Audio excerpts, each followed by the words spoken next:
Hello everyone, आज हम discuss करेंगे Flemish bond in brick masonry work.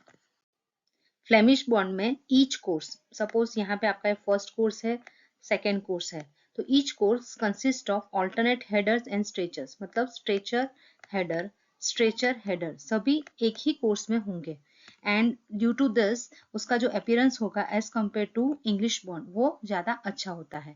So it each course consist of alternate headers and stretchers and it creates a better appearance. Every alternate course, जैसे आपको पता है alternate course मतलब 1 and 3, 2 and 4. So every alternate course start with the header. यहाँ पे second course में आप देख सकते हैं हेडर है, देन क्वीन क्लोजर है, and then after it is kept with this stretcher header. तो इसको हम बोलेंगे quoin header. So to develop the face lap, मतलब प्रॉपर लैपिंग के लिए, ताकि वर्टिकल जॉइंट ना हो सक्सेसिव कोर्स में, this type of arrangement is done. So here you can see first course stretcher header, second course header, then queen closer, then stretcher header. So alternate headers of each course they are placed in the center of the stretchers in the course below। मतलब ये अगर आप पूरा एक stretcher है तो उसके centre में हेडर रहेगा। तो आप देख सकते हैं सभी हेडर्स जो है वो स्ट्रेचर्स के सेंटर में रखे हुए हैं।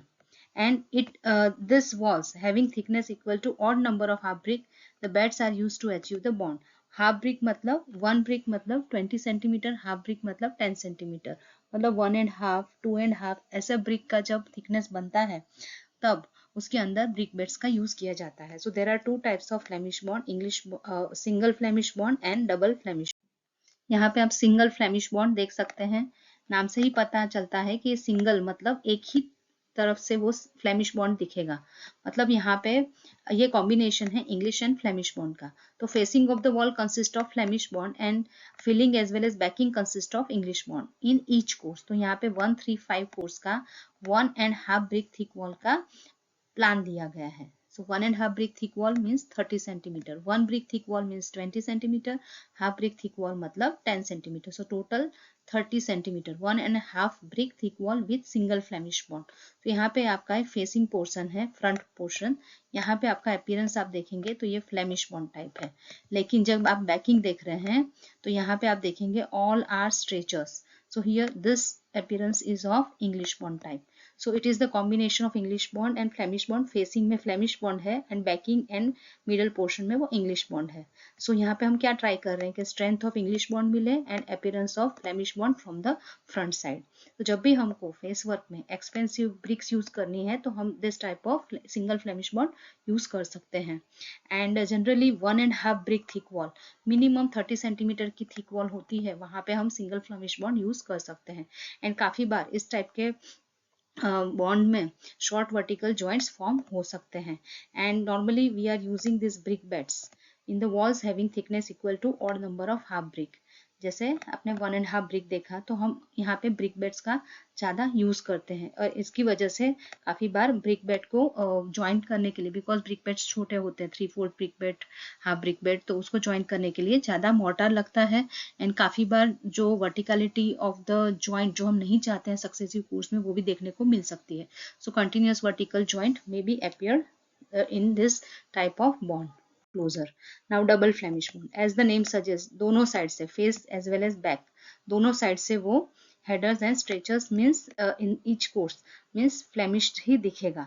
सो each course represents the same appearance both in front as well as back side. तो यहाँ पे आप देख सकते हैं this is 1 brick thick wall, यहाँ पे स्ट्रेचर हेडर दोनों साइड से आपको दिख रहा है।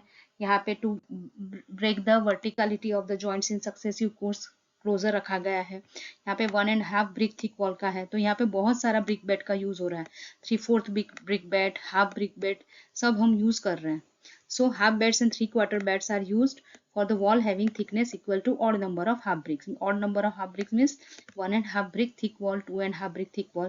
जबकि हम 2 brick thick wall हम जब यूज करते हैं even number of brick thickness of wall, brick beds normally use नहीं होते हैं। and each course are laid as alternate header and stretcher। so here you can see this 135 course, this is 246 course, header stretcher अच्छे से arrange किए हुए हैं। And to break the verticality of the joints normally closers use किए गए हैं।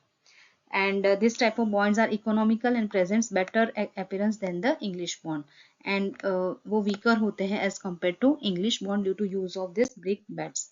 So here you can visualize this isometric view of double Flemish bond. This is one brick thick wall and this is 1.5 brick thick wall with double Flemish bond. So here you can see this advantage की बात करें तो it is very economical as brick bats are used and highly appealing in terms of appearance and it requires the skilled manpower. ये advantage है economical and अच्छा appearance देता है, but disadvantage ये है कि skilled manpower required because so many number of brick beds you have to arrange properly to avoid the verticality of joint in successive course.